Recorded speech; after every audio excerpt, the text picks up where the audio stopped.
Hey guys, welcome back to my channel. അങ്ങനെ 2025 ഓണവും കഴിഞ്ഞ് അങ്ങനെ വലിയ ആഘോഷമൊന്നും ഇല്ലാതെ ജസ്റ്റ് ഒരു സദ്യ മാത്രമേ ഉണ്ടാക്കിയുള്ളൂ, ഞാനും അമ്മയും മാത്രമായതുകൊണ്ട്. അപ്പം ഞാൻ ഓർത്തു ഒരു വ്ളോഗ് എടുത്താലോ എന്ന്. ഞാനപ്പോൾ ഓർത്തു ഒരു ഗെറ്റ് റെഡി എടുക്കാമെന്ന്. സാരി ഒന്നും എടുത്തില്ല, ജസ്റ്റ് ചുരിദാർ തന്നെ ഇട്ടിട്ട്. വീട്ടിൽ അച്ഛനും അനിയനൊന്നും ഇല്ലാത്തതുകൊണ്ട് ഞാനും അമ്മ ഓർത്തു സദ്യ മാത്രം വെച്ചാൽ മതി, വേറെ പരിപാടിയൊന്നും വേണ്ട. പിന്നെ ഇവിടെ അടുത്തൊരു അമ്പലത്തിൽ ഇന്ന് ആറാട്ടം, അപ്പോൾ അതിനും പോകാൻ ഓർത്തു. അപ്പോൾ സദ്യ കഴിച്ച് കഴിഞ്ഞ് നേരെ ഞങ്ങൾ ആറാട്ടിന് പോയി. കുക്കിങ് ഫുൾ അമ്മയാണ് ചെയ്തത്, ജസ്റ്റ് ഞാൻ ഹെൽപ്പ് ചെയ്തതേ ഉള്ളൂ. ബാക്കി ഫുൾ കുക്കിങ്ങും അമ്മയായിരുന്നു.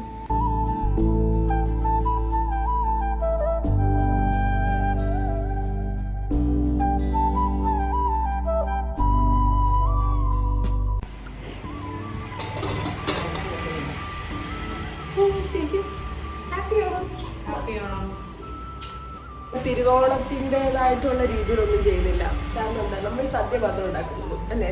ഇതിൻ്റെതായിട്ടുള്ള രീതിയിലുള്ള സംഭവങ്ങളൊന്നും ഉണ്ടാക്കുന്നില്ല. നമ്മൾ ആകെ ഉണ്ടാക്കുന്നത് എന്താണ്, സദ്യ മാത്രം. പൂക്കളം ഇട്ടിട്ടില്ല, വേറെ സംഭവങ്ങളൊന്നുമില്ല. കാരണം നമ്മൾ രണ്ടും മാത്രമേ ഉള്ളൂ. അതുകൊണ്ട് ആരും ഇല്ലാത്തതുകൊണ്ട് ഞങ്ങൾ രണ്ട് സദ്യ മാത്രം. പക്ഷെ ഓണം വെറുതെ ഇടാൻ പറ്റുമോ? ഇല്ലാത്തതുകൊണ്ട് നമ്മൾ അപ്പോൾ ഓർത്ത് ഒരു വ്ളോഗ് എടുക്കാമെന്ന്. അമ്മ എന്താ തേങ്ങ, ഇത് അവയിലുള്ളതല്ലേ. ഇത് കുറച്ചിട്ട് ആടെ പോയിരുന്ന് കഴിക്കാം.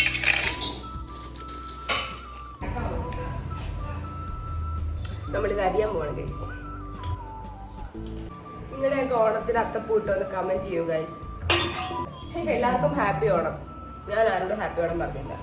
ഞാൻ സംസാരിച്ചപ്പോൾ അങ്ങ് ഒത്തിരി സംസാരിക്കുന്നില്ലേ. അവരൊക്കെ ഒരു സമാധാനം കൊടുക്കുന്നില്ല. വെണ്ടയ്ക്ക തപ്പാടിച്ച തക്കാളി അരിഞ്ഞ് തീരാറ്.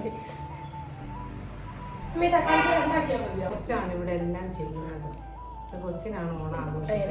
എനിക്ക് മാത്രമേ ഉള്ളൂ ഇങ്ങനത്തെ. ഇവർക്ക് ആർക്കും ഒന്നും ആഘോഷിക്കണമെന്നില്ല.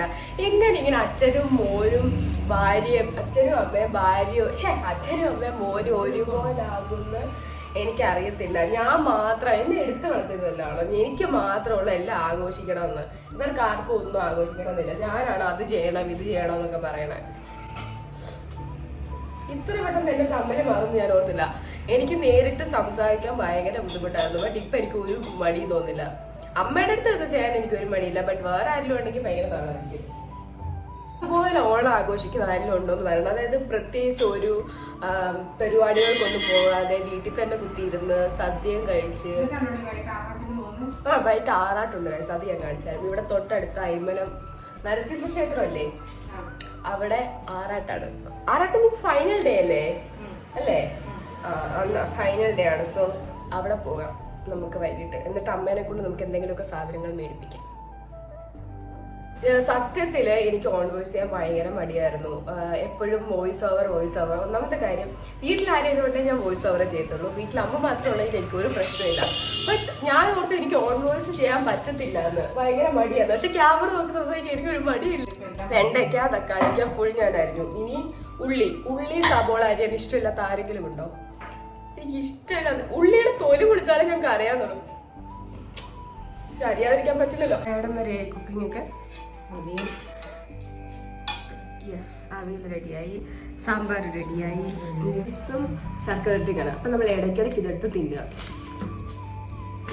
സത്യത്തിൽ തന്നെ അനിയനും കൂടെ മേടിച്ചപ്പോ അവൻ ഗ്ലാസ് അവനില്ലാത്തതുകൊണ്ട് അവൻ്റെതും കൂടെ ഞാൻ തിന്നത്. നിങ്ങൾ ഇത്രയും ചെറിയ ശർക്കര വരട്ടി കഴിച്ചിട്ടുണ്ടോ? ആക്ച്വലി എൻ്റെ ഒരു അഭിപ്രായം ഇല്ല അമ്മ, ഇത്രയും ചെറിയ ശർക്കര വരട്ടി ഉണ്ടാക്കണം അല്ലേ. എന്റെ ജോയിൻസിന് ഇഷ്യൂ ആണ്. ഓണമായി കഴിഞ്ഞാൽ ചിപ്സും ശർക്കര വരട്ടിയും കഴിക്കാൻ പറ്റുമോ? ഇല്ല. അപ്പൊ ഇത്രയും ചെറിയ ശർക്കര വരട്ടി ഉണ്ടാക്കിയാൽ എനിക്കും പ്രായമായവർക്കും കഴിക്കാൻ എളുപ്പമാണ്. സോ ശർക്കര വരട്ടി ഉണ്ടാക്കുന്നവർ ഇത്രയും ചെറിയ ശർക്കര വരട്ടി ഉണ്ടാക്കുക. ഓക്കെ. എനിക്കുണ്ടല്ലോ സദ്യയില് വെജ് മാത്രം വേണം അല്ലേ. നോൺ വെജ് ചിന്തിക്കാൻ പോലും പറ്റില്ലല്ലോ. ഇവിടെ ഒരു മുട്ട പോലും കൂട്ടത്തില്ല. സദ്യ എന്ന് പറയുമ്പോ എപ്പോഴും വെജ് ആയിരിക്കണം അല്ലേ. അപ്പൊ പാരലായിട്ട് കുക്ക് ചെയ്യുന്നത് നിങ്ങൾ കണ്ടിട്ടുണ്ടോ? അവിടെ തോരൻ, ഇവിടെ പച്ചടി. യെസ്, രണ്ടും ഒരുമിച്ചാണ് ചെയ്യുന്നത്. എവിടം വരെയായ പരിപാടികൾ? ലാസ്റ്റ് ആയിട്ട് എന്താ?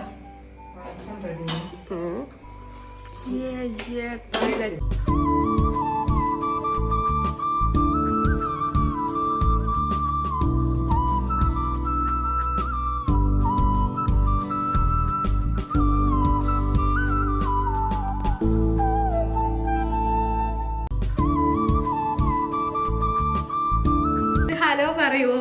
എന്റെ എന്റെ ഹായ് പറയൂ. സബ്സ്ക്രൈബേഴ്സിന് ഒരു ഹായ് പറയൂ. ക്ലിയർ അല്ലേ? ഹായ് കൊടുക്കൂ. ആ ഇതാണ് എന്റെ അച്ഛൻ. ആ എന്നാ ഒന്നുകൂടെ. ആ ഓക്കെ ഓക്കെ.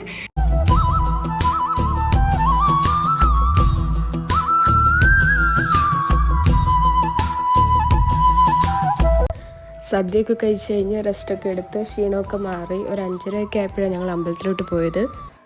ഞങ്ങൾ പോയത് അയ്മനത്തുള്ള നരസിംഹസ്വാമി ക്ഷേത്രത്തിലാണ്. അവിടെ 9 ദിവസമാണ് ഉത്സവം ഉള്ളത്. അതിൽ ഫൈനൽ ഡേ ആയിട്ടുള്ള ആറാട്ടിനാണ് ഞങ്ങൾ പോയത്. അത് കറക്റ്റ് തിരുവോണത്തിൻ്റെ അന്ന് തന്നെയായിരുന്നു. കോട്ടയം ജില്ലയിലെ ഏറ്റവും ആദ്യം ഉത്സവം തുടങ്ങുന്ന അമ്പലമാണിത്. അപ്പോൾ എനിക്ക് അമ്പലത്തിനകത്തൊന്നും കയറിയില്ല. ജസ്റ്റ് ആറാട്ടിനുള്ള വിഷ്വൽസും നല്ല അടിപൊളി ചെണ്ടമേളമായിരുന്നു. അപ്പം അതിൻ്റെ വിഷ്വൽസ് മാത്രമേ ഞാൻ എടുത്തുള്ളൂ. അമ്പലത്തിനകത്തും കയറിയില്ല. ആറാട്ട് കഴിഞ്ഞ ഉടനെ ഞങ്ങൾ ഇനി തിരിച്ചു വരികയും ചെയ്തു.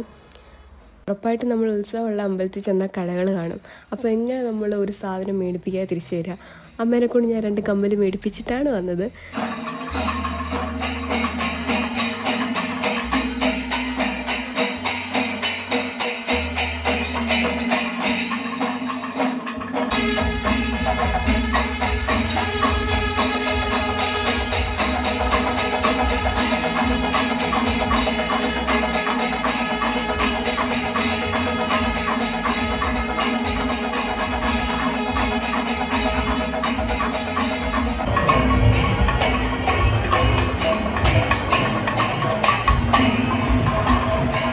അപ്പോൾ ഇന്നത്തെ വീഡിയോ ഇത്രയേ ഉള്ളൂ. ഭയങ്കര കുഞ്ഞു വ്ളോഗായിരുന്നു. കാരണം കാണിക്കാൻ അത്രയും സംഭവങ്ങളൊന്നും ഇല്ലായിരുന്നു. ജസ്റ്റ് അമ്പലത്തിൽ പോയി സദ്യ ഉണ്ടാക്കി, പിന്നെ ഒരു നല്ല ദിവസമായി ഓണം ആയതുകൊണ്ടിട്ട് വ്ളോഗ് എടുക്കാമെന്ന് ഓർത്തു. അപ്പോൾ നിങ്ങൾക്ക് ഇന്നത്തെ വീഡിയോ ഇഷ്ടമായെങ്കിൽ ഉറപ്പായിട്ടും ലൈക്ക് ചെയ്യുക, സബ് ചെയ്യുക. Bye from Gayathri.